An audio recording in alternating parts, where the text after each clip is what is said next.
नमो वज्रायाणं लोहे सवसाहुरं मंगलम भगवान वीरो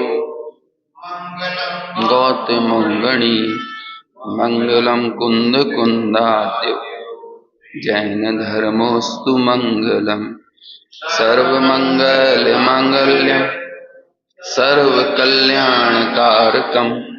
प्रधानां सर्वधर्माणां जैनं जयतु शासनम् जैनं जयतु शासनम् येनात्मा बुध्यतात्मैव परत्वेनैव चापरम् अक्षयानन्तबोधाय तस्मै सिद्धात्मने नमः।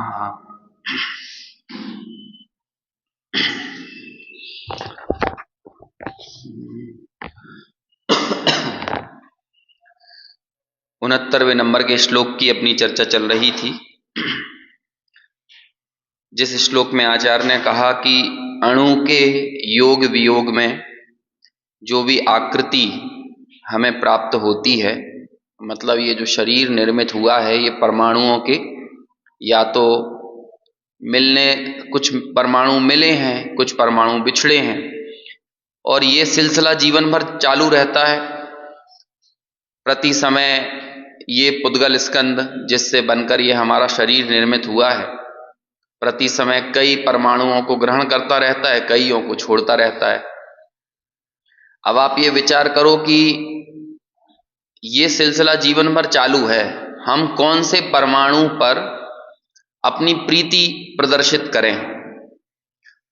ऐसा कहते हैं, बौद्ध मत में ये बात चलती है कि आप कभी भी एक नदी में दोबारा स्नान नहीं कर सकते। उनका ऐसा कहने के पीछे ये नजरिया है कि अभी जिस नदी में आपने डुबकी लगाई, अगले क्षण जिस नदी में डुबकी लगाओगे ना, वो नदी तो बह चुकी है, तो अब जो नदी है ना वो नई नदी है। अब इसी तरह मैं आपसे बोलूं कि आप अपना वही चेहरा दोबारा आईने में नहीं देख सकते हैं। क्यों? क्योंकि कुछ मिनटों पहले, कुछ घंटों पहले या कल आपने जो अपना चेहरा देखा था ना, अब वो चेहरा नहीं है। अब उसमें बहुत सारे परमाणु चले गए हैं और बहुत सारे नए जुड़ गए हैं। हालांकि ये प्रक्रिया कुछ ऐसी होती है कि हम तुरंत में इसे नोटिस नहीं कर पाते। हो सकता है 6-8 महीने बाद आप देखो तो आप पाओगे कि अरे मैं तो पहले से थोड़ा और मोटा हो गया। 6-8 महीने में आप पाओगे कि थोड़ा सा और पतला हो गया। लेकिन अपन देखो फिर भी इन मिलने बिछुड़ने वाले परमाणुओं में कैसा अपनत्व और प्रीति प्रदर्शित करते हैं कि हमें लगता है कि यही मेरी सत्ता है। जबकि जो टोडरमल जी ने एक उदाहरण दिया ना, जैसे कि कोई पागल व्यक्ति हो और वो यहाँ पर चौराहे पर बैठ जाए, अब वो चौराहे पे कुछ गाड़ियां आके खड़ी होती हैं तो वो प्रसन्न होने लगता है, फिर कुछ गाड़ियां चली जाती हैं तो अप्रसन्न होने लगता है। अब बोलो, वो गाड़ियों का आना, गाड़ियों का चले जाना उस पागल व्यक्ति के अधीन है क्या? कई बार आपने कई चौराहों पे ऐसे लोगों को देखा होगा, विक्षिप्तता बड़े अनेक प्रकार की होती है। मानसिक विक्षिप्तता जो होती है ना, बहुत प्रकार की होती है, और वो कैसे कैसे जाहिर होती है ना, आप उसकी कल्पना नहीं कर सकते। और अक्सर ऐसे पागल लोग, ऐसे मानसिक विक्षिप्त लोग आपको चौराहों पर ही मिलेंगे, जो अनावश्यक ट्रैफिक पुलिस बन जाते हैं, है ना। वो यही काम करते हैं, गाड़ियों को आने की बोलेंगे, जबकि गाड़ी कुछ नहीं है, लाल सिग्नल हो गया तो रुक गई, ग्रीन सिग्नल हुआ तो आगे बढ़ रही हैं, लेकिन वो देख रहा है कि अब ग्रीन सिग्नल हुआ तो बस हाथ आगे बढ़ाने लगता है, और फिर ये लगता है उसे कि मेरे हाथ बढ़ाने से ये गाड़ियां आगे निकल रही हैं। और जब रेड हो जाता है तो उन्हें ऐसे रोकने की एक्टिंग करने लगता है, तो उसे ये लगता है कि मेरे रोकने से ये रुक रही हैं, और इसी में वो प्रसन्न होता रहता है और एक बहुत बड़ा अहंकार पाल लेता है। देखो इतनी गाड़ियों को मैंने एक हाथ से रोक दिया, देखो इतनी गाड़ियों को मैंने एक बार इशारा किया तो आगे बढ़ा दिया। लेकिन आप ये बताओ कि उसके इशारे से कितनी गाड़ियां आ रही हैं और कितनी गाड़ियां जा रही हैं? वो तो स्वतः संचालित व्यवस्था है, मतलब वो तो चल रही हैं, आ रही हैं, जा रही हैं, उसमें आप क्या कर सकते हो। अब वहां पर कोई अपनत्व प्रदर्शित करने लगे, उसमें सुखी और दुखी होने लगे, तो इसमें बाहर के अन्य गाड़ियों के आवागमन का क्या दोष? वो तो एक स्वतः संचालित व्यवस्था है ना। ऐसे ही ये जो परमाणुओं से निर्मित शरीर है, यहां पर कई परमाणु जुड़ रहे हैं, कई परमाणु खिर रहे हैं। अब इन खिरते जुड़ते परमाणुओं में मैं अपनी एक प्रसन्नता जाहिर करने लगता हूं कि देखो अब मैं थोड़ा सा फिट हो गया हूं, अब मैं दुखी होने लगता हूं कि अब मेरा चेहरा थोड़ा सा मोटा दिखने लगा है। अभी अगला जो श्लोक आने वाला है ना, वो इसी बात से रिलेटेड है, यही बात से संबंधित है। लेकिन अभी 69वें श्लोक में पहले मूल पर चोट कर रहे हैं कि वो मूल क्या है। अभी उस मूल तो यही है ना कि परमाणुओं के जुड़ने और परमाणुओं के खिरने से एक आकृति निर्मित होती है। अब उस आकृति को यदि कोई परमानेंट मानने लगे, टंकोत्कीर्ण मानने लगे, जो बात हमने 2-3 दिन पहले भी कही थी, सबसे बड़ा दुख का कारण यदि कोई है तो वो क्या है कि इन क्षणिक परिवर्तनों में स्थायित्व की कल्पना करना, इन्हें परमानेंट मानना, इन्हें टंकोत्कीर्ण मानना, ये जीवन का सबसे बड़ा दुख है। और हम अपने अपने दुखों का यदि जो रोना रोते हैं उसके ऊपर विचार करके देख लेना आप अक्सर जिस बात का रोना रोगे ना, वो यही होगी कि हमने उसको हमेशा अपना बनाकर रखना चाहा था, उसे टिकाए रखना चाहा था, लेकिन वो बना नहीं रहा, टिके नहीं रहा। इस बात का हमें बहुत तनाव रहता है। हमने उनके लिए बहुत किया, पहले हमारा और उनका बहुत घरोबा हुआ करता था, बहुत प्रेम से बातें करते थे, एक दूसरे से अपनी बातें साझा करते थे। आज देखो कि हम उनके लिए इतने पराये हो गए कि हमें वो हमारा चेहरा देखना पसंद नहीं करते। तो आप बताओ इसमें किसका दोष है? अंतरंग निमित्त को आप देखोगे तो आपके कर्मों का दोष है। लेकिन यदि आप निमित्त को छोड़ दोगे और आप अशुद्ध उपादान को देखोगे, अशुद्ध उपादान किसे कहते हैं? जो राग होता है ना, उसे अशुद्ध उपादान कहा जाता है। कल भी शायद अपनी यहां पे चर्चा चली थी, ये पिछले वाला जो अपन ने पढ़ा था ना। हाँ, ये देखो 130 नंबर के पेज पर सबसे आखिर में लिखा है कि परंतु निश्चय से तो अपना रागादि अज्ञान भाव ही अशुद्ध उपादान कारण है। कोई संबंध हमसे बिछुड़ गया, कोई संबंध नया जुड़ गया, हमें किसी में प्रीति लगने लगी, किसी से अप्रीति लगने लगी, तो इसमें कौन कारण है? वो मूल अशुद्ध उपादान कारण है। बाहर में द्रव्य कर्म अंतरंग निमित्त है, लेकिन मूल कारण तो क्या है? अशुद्ध उपादान है। यही राग का यही नेचर है, कर्मों का यही नेचर है, संयोगों का यही नेचर है कि जो संयोग मिले हैं, जुड़े हैं, वो बिछड़ेंगे ही। अब आप इस सत्य को चाहे आज स्वीकार करो, कल स्वीकार करो, चाहे अनंत काल बाद स्वीकार करो, आपको तो यही सत्य स्वीकार करना पड़ेगा कि स्वभाव से सुख है, संयोग से दुख नहीं है, लेकिन संयोग को अपना मानने से दुख है। संयोग को हटाने, मिटाने, जुटाने की मान्यता से दुख है, संयोगों के कर्ता बनने से दुख है। निमित्त नैमित्तिक संबंध जगत में बहुत घने हैं, लेकिन आप इन निमित्त नैमित्तिक संबंधों में कर्ता कर्म संबंध जब जब स्थापित करोगे, ये ही इस जगत के अज्ञान का पारावार है।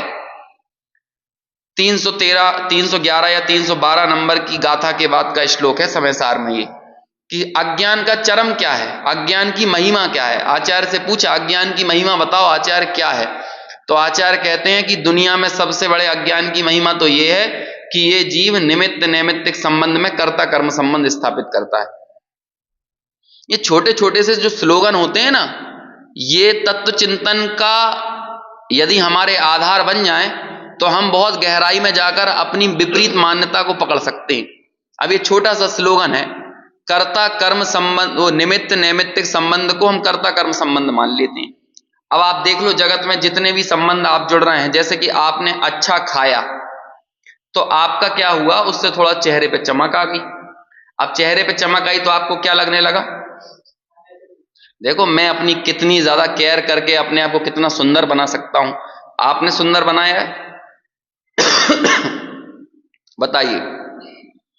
मैंने अच्छे से अपना खान पान अच्छा किया, व्यवस्थित किया, और उससे देखो मैं कितना हष्ट पुष्ट हो गया। मेरी शुगर जो है ना 350 रहा करती थी, मैंने उसको घटाकर कितना लेके आ गया, 150 और 250 पे लेके आ गया। अब इसमें बोलो क्या हो रहा है, निमित्त नैमित्तिक संबंध है, लेकिन आपने सब जगह क्या मान लिया, कर्ता कर्म संबंध मान लिया। और ये एक एक कदम के, सुबह उठने से लेकर रात को सोने तक की प्रत्येक क्रियाओं में देख लो। मैं सुबह से उठ के अच्छे से गरारा करता हूं, ब्रश करता हूं, तो देखो मेरे दांतों में कितनी अच्छी चमक आई है।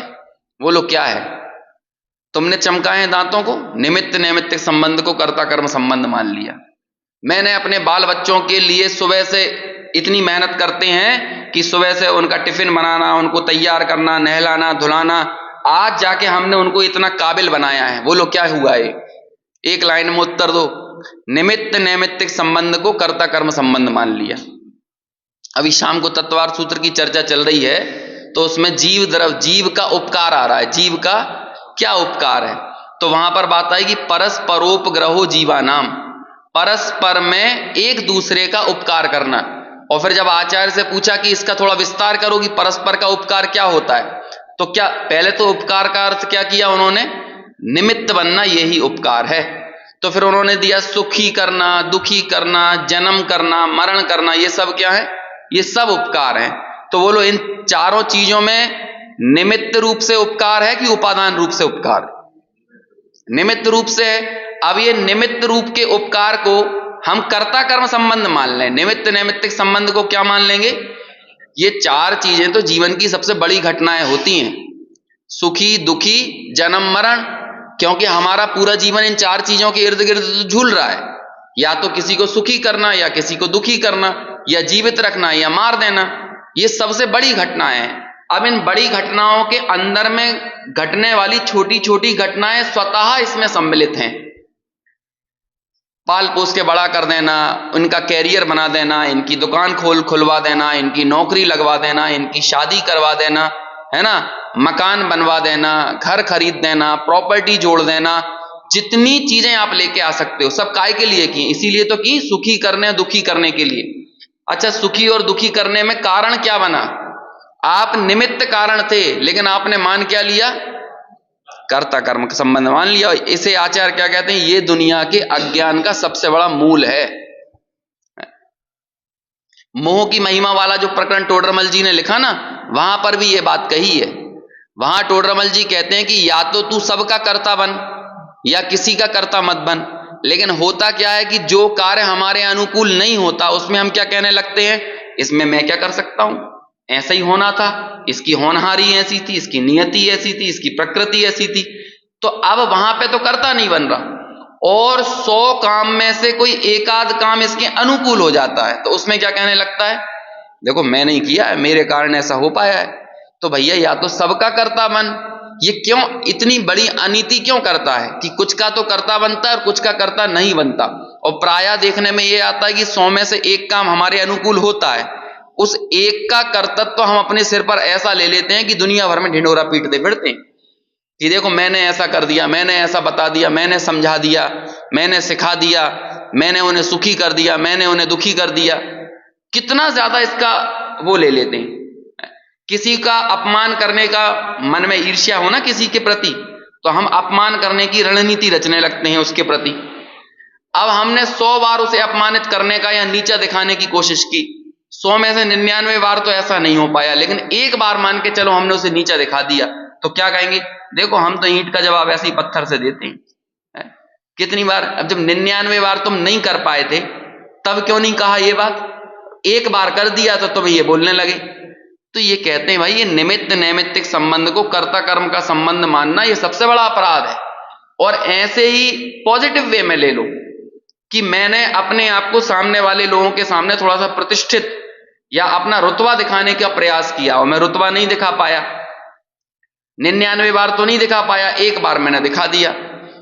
और जीवन में, अच्छा आप लोग खुद देखिए, लोगों के घरों में मैं कई बार जाके देखता हूं, प्रायः तो जब 10 20 50 सर्टिफिकेट हो जाएं, मेडल्स हो जाएं, ट्रॉफियां हो जाएं, तो वो 50 ट्रॉफी मान के चलो सजी हुई रखी हैं, तो लोग बाग उन्हें बहुत क्या कहें उसे रुतबे के साथ प्रदर्शित करते, देखो हमने कितना, भले वो बोले नहीं मुंह से, लेकिन वो कहीं ना कहीं रुतबा ही होता है। और सब घरों में ये होता है ना, सबको अच्छा लगता है। चलो उस व्यक्ति को अच्छा ना लगे तो उसके माँ बाप को अच्छा लगता है, उसकी पत्नी को अच्छा लगता है, सब लोग इस तरह से रखते हैं जमा के, है ना।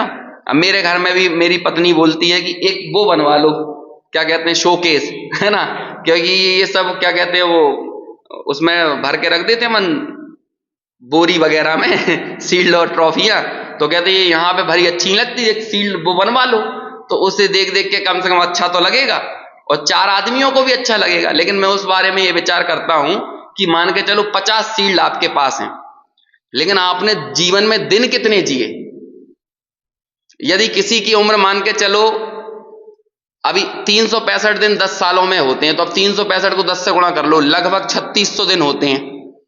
और यदि किसी की उम्र 80 साल रही है तो 3600 का 80 से गुणा कर लो, 40 साल है तो 3600 का 40 से गुणा कर लो। अब इतने सारे दिनों में तुमने अपनी जिंदगी में दिखाने लायक कुल इतने ही दिन जिए जो 40-50 सील्ड हैं, जबकि तुम तो ऐसा जीवन जी सकते थे कि उन प्रत्येक दिनों में प्रति समय सम्यक दर्शन के साथ जीवन जीते, लेकिन तुम्हें सम्यक दर्शन तो उपलब्धि दिखी नहीं, और ये 50 सील्ड उपलब्धि दिख गई कि जिन जिन लोगों ने इनको थोड़ा 4 लोगों ने तारीफ कर दी, 20-25-50 लोगों के सामने तुम्हें थोड़ी सी प्रशंसा मिल गई, और वो 20-25-50 लोग भी वही थे जो पर्याय मूढ़ता से ग्रस्त थे, और उन पर्याय मूढ़ता से ग्रस्त लोगों ने जो तालियां बजाई उससे तुम्हारी अपनी पर्याय मूढ़ता पोषित हो गई। और हमने क्या किया, लो पागलों की बस्ती में एक पागल को दूसरे पागल ने अवार्ड दे दिया, और उस पागलपन के जरिए जीवन अपना बहुत उत्साह के साथ उसने गुजार लिया है?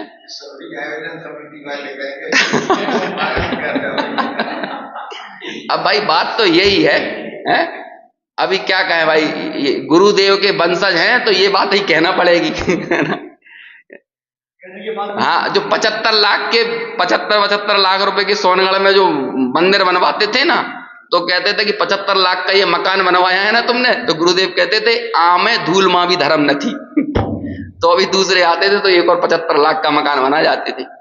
ये सब चीजें इसीलिए ही हैं, और ये हम थोड़ी कह रहे हैं। अरे आप तो किसी भी ज्ञानी से पूछ लो, तारण स्वामी ने तो साफ साफ लिख दिया कि नहीं, जनगण बाब लो रे, जनगण पाग लो रे, न्यानी ममल स्वभाव। ये पूरा जन समूह कैसा है, वो तो कह ही ना, ये पागलों की बस्ती है। जनगण पाग लो रे, जनगण बाब लो रे, जनगण काह लो रे, जितनी भी दी जा सकती थी गालियां एक क्या कहते हैं, एक प्रोटोकॉल के अंदर जितनी गालियां दी जा सकती थी संसदीय भाषा का प्रयोग करते हुए, तो आचार्य तारण स्वामी ने तो सब लिख दी एक फूलना के अंदर, 105 नंबर या 104 नंबर की फूलना है, उसमें सब लिख दिया उन्होंने। काहला है, आंधला है, बावला है, पागल है। अब बोलो और क्या सुनना चाह रहे हो। और इसमें ममल स्वभाव कौन है? ज्ञानी ममल स्वभाव। ज्ञानी ममल स्वभाव क्यों है? ज्ञानी ज्ञान स्वभाव क्यों है? क्यों है ज्ञान स्वभाव? क्योंकि ज्ञानी के ज्ञान में एक ज्ञायक भरा बसा हुआ है, और अज्ञानी के ज्ञान में असमान जाति पर्याय के अलावा और कुछ दिख नहीं रहा है। इसीलिए वो असमान जाति द्रव्य पर्याय का जो आपस में संबंध जुड़ता है ना, निमित्त नैमित्तिक, उस निमित्त नैमित्तिक संबंध को ये कर्ता कर्म संबंध मानने की गलती करता है। इस कारण से ये सारी की सारी जो विसंगतियां और संसार चल रहा है वो चल रहा है।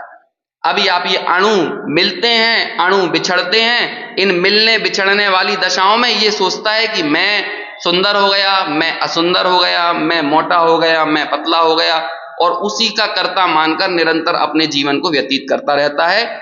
इस कारण से यहां पर लिखा कि ये ही इसके दुखों का मूल है। वही बात यहां पे कही थी ना, अणु के योग वियोग में देह समान आकार, एक क्षेत्र लख आत्मा माने देहाकार। कि एक क्षेत्रावगा संबंध जो इन अणुओं परमाणुओं का यानी देह का और आत्मा का हुआ है, इसे एक आत्मा ही मानता है। इन्हें दो भिन्न द्रव्य रूप से अनुभव नहीं करता है। ये भेद विज्ञान इसके हृदय में नहीं है, इस कारण से ये निरंतर दुखी होता है। देखो कल अपना भावार्थ पढ़ना बाकी था, भावार्थ पढ़ते इसका। निरंतर प्रवेश करते और बाहर निकलते पुद्गल परमाणुओं के समूह रूप देह में समान आकृति से एक क्षेत्र में आत्मा स्थित होने से देह और आत्मा के एक पने की भ्रांति के कारण बहिरात्मा शरीर को ही आत्मा मानता है। यह शरीर पुद्गल परमाणुओं से निर्मित है।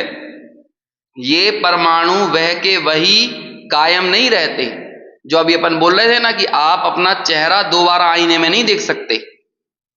अब किसी को इस गलतफहमी हो तो होती रहे, लेकिन आपने सोचा ना कि पहले ये टेंडेंसी होती है कि पहले हमने मेकअप कर लिया आईने के सामने, फिर एकदम जब घर के बाहर जाने लगते हैं तब एक बार फिर झांक के जाते हैं। लेकिन आपने तैयार होते समय जो आईना देखा था ना, अब दोबारा जब जो झांकने आए हो तो अब वो चेहरा नहीं रहा जो तैयार होते समय आपने देखा था। आप एक ही चेहरा दोबारा नहीं देख सकते अपना। अब आपको ये बात समझ में आए या ना आए, लेकिन यही है ना। बुद्ध दर्शन में तो उदाहरण इसीलिए दिया कि आप एक नदी में 2 बार स्नान नहीं कर सकते, क्योंकि पहले नदी में जिस स्नान किया था वो नदी तो बह गई है। अब वो निरंतर क्षणिकवादी हैं तो वो क्षणिकवाद की तरह से चीजों को देखते हैं।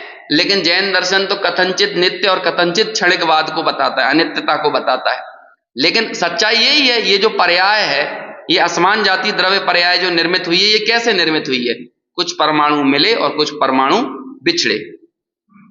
तो क्या कहा, ये जो शरीर पुद्गल परमाणुओं से निर्मित है, ये परमाणु वह के वही कायम नहीं रहते।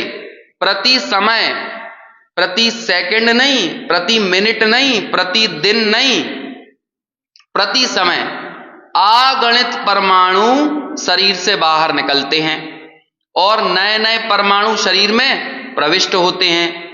परमाणुओं के निकल जाने से तथा नए प्रवेश होने से स्थूल दृष्टि से शरीर की बाह्य आकृति में कोई अंतर नहीं लगता।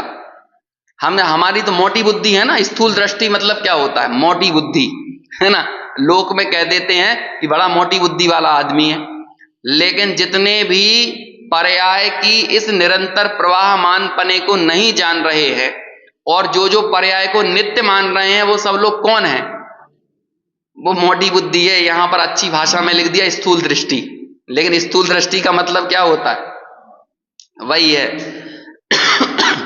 एक बहुत अच्छा वाक्य प्रयोग करते हैं पद्मपुर मलधारी देव, मुनि राजों के लिए वो वाक्य प्रयोग किया है कि स्वाद्रव्य में जिनकी बुद्धि सूक्ष्म है।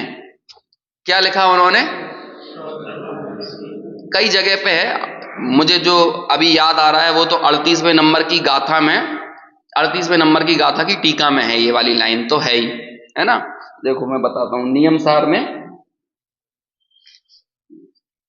और ये इतना ज्यादा ये 2-4 पंक्तियां पद्मपुर मलधारी देव को प्रिय लगी कि उन्होंने बार बार इनका प्रयोग किया है। जैसे कि देह मात्र ही जिनका परिग्रह है, ये वाली लाइन उनको बहुत प्रिय रही। देखो यहां पे लिखते हैं 38 नंबर की गाथा की ये टीका में, मुनिराज कैसे होते हैं। अब मुनिराज कहो, साधु पुरुष कहो, ज्ञानी कहो, सम्यक दृष्टि कहो, इसके आखिर में जाकर कहा है अति आसन्न भव्य जीव। अति आसन्न भव्य कौन होते हैं? अति आसन्न भव्य कहते हैं 6ठे 7वें गुणस्थान में झूलने वाले मुनिराज। और आसन्न भव्य सम्यक दृष्टि कि अब बहुत जल्दी है। और भव्य वो तो मिथ्या दृष्टि भी हो सकता है, लेकिन अभी उसका पता नहीं है कि भाई उसे और कितने वर्ष लगेंगे, लेकिन भव्य है। अब दूरान दूर भव्य वो है कि भव्य तो है लेकिन फिर भी उसकी दूर दूर तक मुक्ति दिख नहीं रही, तो वो कौन हो गया? दूरान दूर भव्य। और अभव्य तो आपको पता ही है। तो यहां पर क्या क्या अति आसन्न भव्य कैसा होता है? जिसके ज्ञान में आत्मा है, जो स्वसंवेदन में निरंतर झूल रहा है, ऐसे महामुनिराजों के बारे में क्या लिखते हैं कि वे सहज वैराग्य रूपी महल के शिखर के शिखामणि हैं, पर द्रव्य से परांगमुख हैं, 5 इंद्रियों के विस्तार रहित देह मात्र जिनका परिग्रह है, जो परम जिन योगीश्वर हैं। और अब मुझे जो लाइन आपको बताना थी, स्वाद्रव्य में जिनकी तीक्ष्ण बुद्धि है। क्या बोल रहे हैं? स्वाद्रव्य में जिनकी बुद्धि तीक्ष्ण है। अब ये तो अति आसन्न भव्यों की बात हो गई, ज्ञानियों की बात हो गई, अंतरात्मा की बात हो गई। बहिरात्मा की बुद्धि कैसी है? वो यहां पे लिख रहे हैं। कैसी है बहिरात्मा की बुद्धि? स्थूल दृष्टि है, स्थूल बुद्धि है, मोटी बुद्धि है। क्यों है मोटी बुद्धि? क्योंकि उसको ये निरंतर होने वाला जो परिणमन है ना, वो दिख नहीं रहा। और इस परिणमन को वो मान रहा है कि मैं वो ही हूं जो कल था। कौन? इस शरीर को देख के, और इस शरीर को देख के उसे लग रहा है कि ये वो ही मैं हूं और यही कल रहेगा, और ऐसी मान्यता इसके चल रही है कि अनंत काल बाद तक ये शरीर टिका रहेगा। हम हमारी स्वाद्रव्य आने होता है, जैसे ये हम निर्मित हुए, ये दो द्रव्य हैं। असमान जाति किसको बोलते हैं? हमने 4 पर्यायों की बात की थी ना, 4 पर्यायों की बात की थी हमने, मतलब पिछली बार 20 तारीख के पहले। तो उनमें एक थी कौन सी? समान जाति द्रव्य पर्याय, एक थी असमान जाति द्रव्य पर्याय। 2 पर्याय ये थी, है ना। और फिर हमने गुणों की भी पर्यायों की बात की थी, गुणों की भी, जैसे स्वभाव व्यंजन पर्याय, विवाह व्यंजन पर्याय, स्वभाव अर्थ पर्याय, विवाह अर्थ पर्याय, ये सब भी होती हैं। लेकिन उन सब को हटा के अभी 2 की बात चल रही है, असमान जाति द्रव्य पर्याय और समान जातीय द्रव्य पर्याय। समान जाति द्रव्य पर्याय तो पुद्गल और पुद्गलों का बंध होता है, और यहां पर दोनों चीजें हैं। कमाल की बात है, प्रतिक्षण परमाणुओं का जुड़ना, प्रतिक्षण परमाणुओं का खिरना, ये किसके साथ हो रहा है?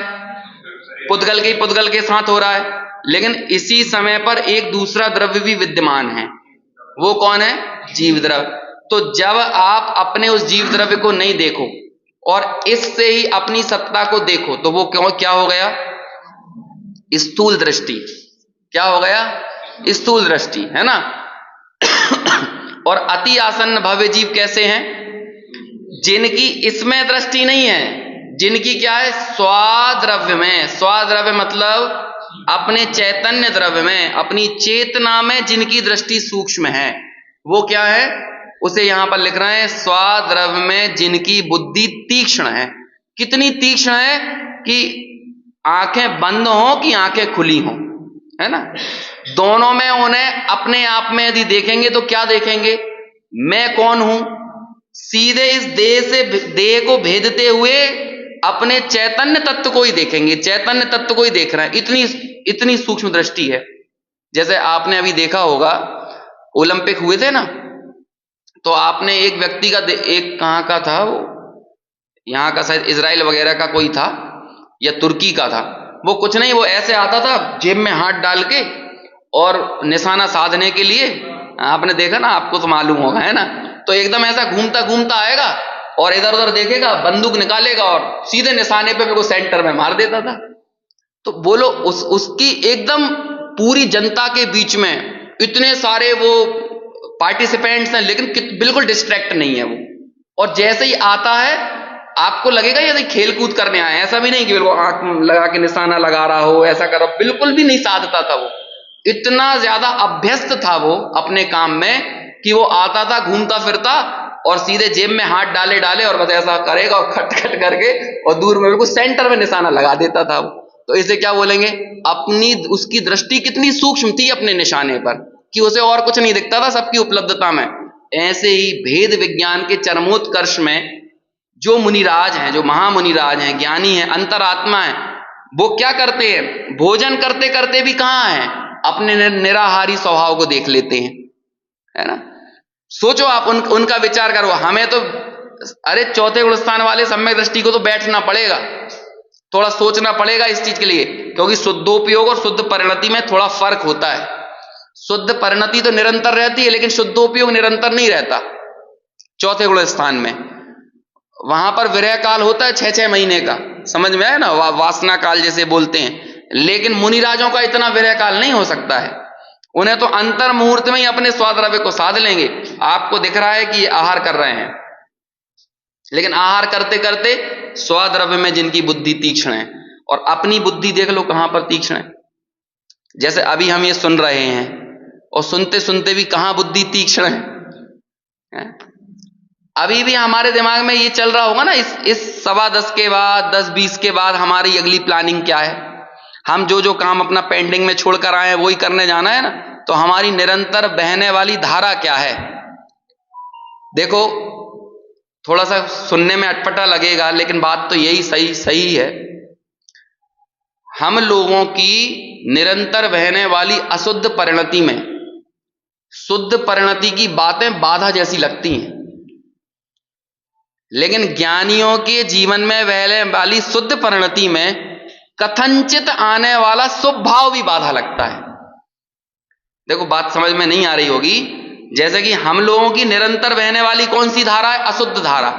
अब अशुद्ध धारा में जैसे हम 40 मिनट के लिए अभी हम शुद्ध में आए नहीं है, लेकिन शुद्ध की बात सुनना भी बाधा लग रही है। अंदर से हृदय पे हाथ रख के विचार करो, क्योंकि यहां के बाद हमारी धारा कहां जुड़ेगी?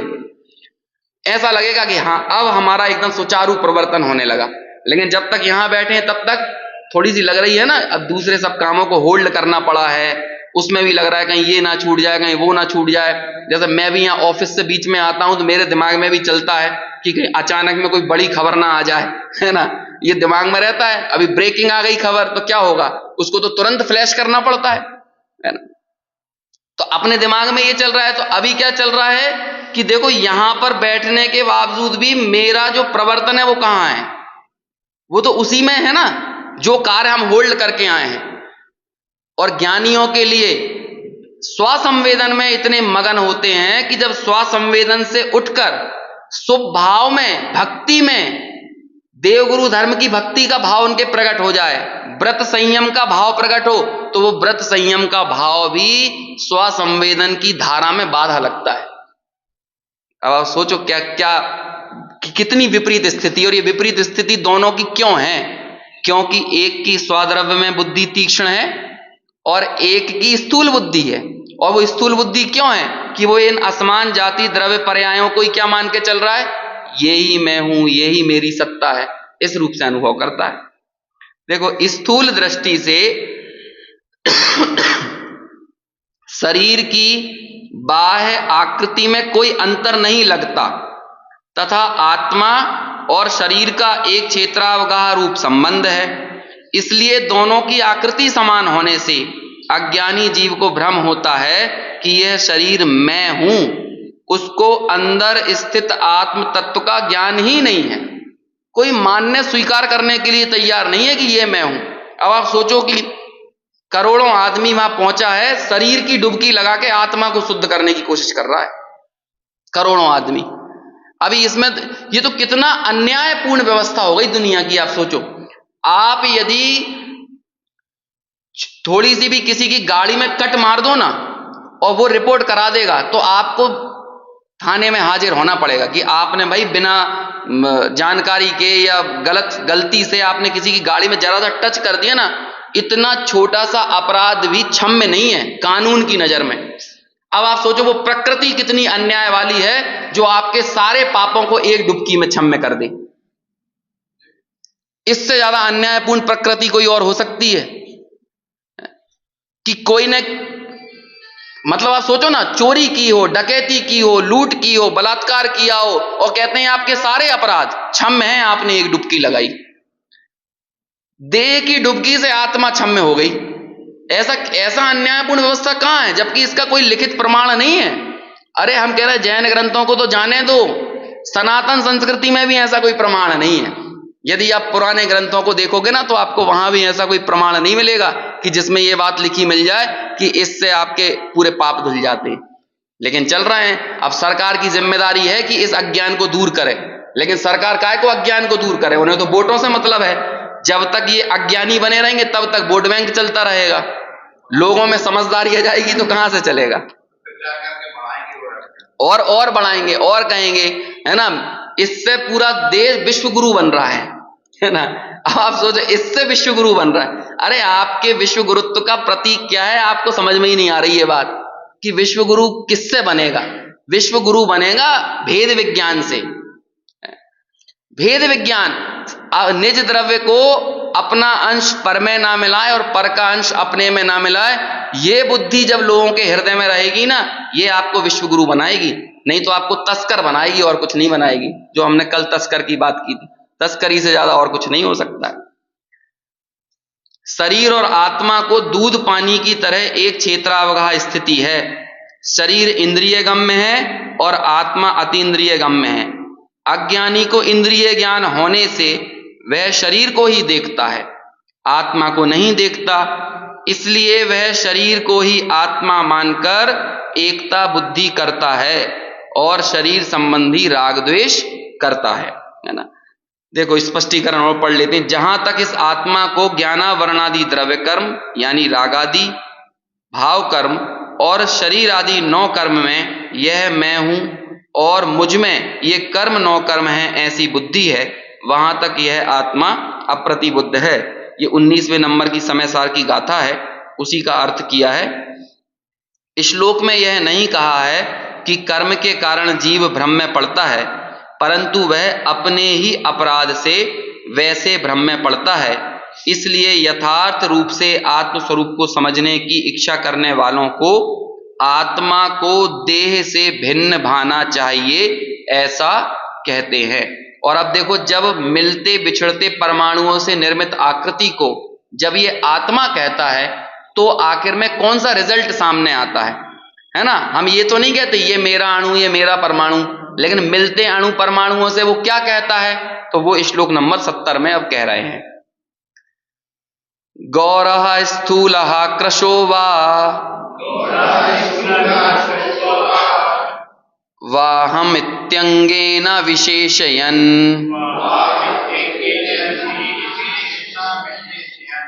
आत्मानं धारयेन् नित्यम् केवल ज्ञप्ति विग्रहम्। पद्यानुवाद। मैं गोरा स्थूल नहीं, ये सब तन के रूप, आत्मा निश्चय नित्य है, केवल ज्ञान स्वरूप। क्या कहते हैं? जब आपको ये बात पता लगी कि ये मिलने बिछड़ने वाले परमाणुओं में मेरी सत्ता नहीं है, तो इन मिलते बिछड़ते परमाणुओं से निर्मित जो आकृति है वो भी मैं नहीं हूं। तो जब ऐसा मानता है तो क्या उसे अनुभूति होती है कि गौरः स्थूलः और कृशोवा, कि ना तो मैं गोरा हूं, ना स्थूल मोटा हूं, और ना कृश यानी पतला हूं। अभी तो यही चल रही ना अज्ञान में, मैं मोटा, मैं पतला, मैं गोरा, मैं काला, और इसी को बदलने की चेष्टाएं करते रहते हैं। आप देखो तो सही, लोगों को ये थोड़ा सा पता चल जाए कि आपको यदि सुबह 4 बजे उठ के आप 10,000 कदम नहीं चलोगे ना, तो आपकी जिंदगी ज्यादा रहने वाली नहीं है। तो बोलो, 10-10 बजे तक सोने वाले लोग भी 4 बजे से चालू कर देंगे कि नहीं है? और फिर सब कुछ छोड़ देंगे, सारा त्याग भी कर देंगे। लेकिन वो त्याग काय के लिए करेंगे? जैसे मान के चलो बाहर खाता हो, लेट नाइट खाता हो, जमी कंद आदि खाता हो, होटलों में खाता हो, तो सब छोड़ देगा। क्यों छोड़ा? वो किसके लिए छोड़ दिया? देह के लिए तो छोड़ा ना। लेकिन यदि यही बात कह रहे थे कि भाई तेरा उपयोग बर्बाद होता है, तेरे गृद्धता बढ़ती है, और इस गृद्धता के चक्कर में तुझे ये बात समझ में नहीं आती, तुझे दुनिया भर की चीजें तो समझ में आती हैं, लेकिन इतनी बात समझ में नहीं आती कि स्वाद्रव्य में परद्रव्य का रत्ती भर भी प्रवेश नहीं है। ज्ञान शरीर में इस परमाणुओं से निर्मित शरीर का प्रवेश नहीं है, ये बात समझ में नहीं आती। क्योंकि इसके लिए कल अपन ने बात करी थी ना कि गुणाकार ज्ञान नहीं चाहिए, गुणकारी ज्ञान चाहिए। समझ में आया क्या है? ज्यादा गुणाकार ज्ञान नहीं चाहिए। आप कितना बायोलॉजी, फिजिक्स, केमिस्ट्री जान रहे हो, ये गुणाकार ज्ञान नहीं चाहिए, गुणकारी क्वालिटी ज्ञान। और क्वालिटी ज्ञान क्या है?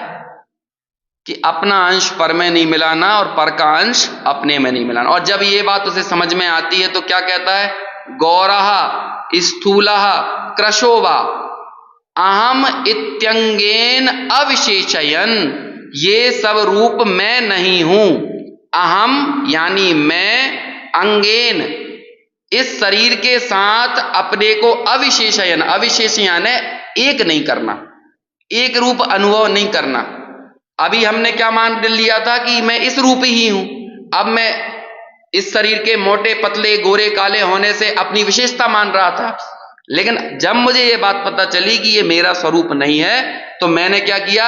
मेरी विशेषता इनसे मानना बंद कर दी। तो इसे यहां पर बोल रहे हैं अहम इत्यंगेन अविशेषयन। फिर क्या लिखा? आत्मानम धारयेत नित्यम, कि मैं तो निरंतर आत्मानम यानी अपने आत्मा को, अपने ज्ञान स्वभाव को ही धारयेत नित्यम, उसे ही नित्य धारण करने वाला हूं। और कैसा हूं? केवल ज्ञप्ति विग्रहम, केवल ज्ञप्ति यानी ज्ञान, बस वही केवल ज्ञान स्वभावी ही हूं, और ऐसे रूपादि रहित उपयोग शरीरी होना, ये ही मेरा वास्तव में स्वरूप है। देखिए टीका, मैं गोरा हूं, मैं स्थूल यानी मोटा हूं, अथवा मैं कृश पतला हूं, इस प्रकार से शरीर द्वारा आत्मा को विशेष रूप अर्थात विशिष्ट रूप नहीं मानकर उसे धारणा अर्थात चित्त में उसको नित्य सर्वदा अविचल रूप भाना। कैसे आत्मा को भाना? केवल ज्ञान विग्रह रूप अर्थात केवल ज्ञान स्वरूप अर्थात केवल रूपादि रहित। केवल ज्ञान मतलब वो केवल ज्ञान नहीं, केवल ज्ञान मतलब सिर्फ ज्ञान शरीरी मैं हूं, ज्ञान ही मेरा अस्तित्व है, ज्ञान के अलावा इन रूपादि से मेरा अस्तित्व या सत्ता नहीं है। केवल रूपादि रहित ज्ञप्ति ही, उपयोग ही जिसका विग्रह अर्थात स्वरूप है, वैसे आत्मा को चित्त में धारण करना। देखिए भावार्थ भी छोटा सा है, इसे पढ़ के अभी पूरा करेंगे।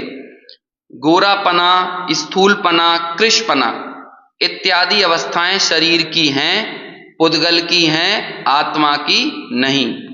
इन शरीर की अवस्थाओं के साथ आत्मा को एक रूप नहीं मानना, आत्मा को शरीर से भिन्न, रूपादि रहित और केवल ज्ञान स्वरूपी ही समझना, और उस स्वरूप से ही उसका निरंतर चित्त में ध्यान करना। जब ऐसा ध्यान निरंतर इस जीव के वर्तता है, इससे ही एकमात्र अंतरात्म दशा जो है वो पुष्ट होती है। इस प्रकार का भाव यहाँ पर प्रकट किया, और विशेष 71वें श्लोक पर चर्चा आगे कल करेंगे। सहजानंदी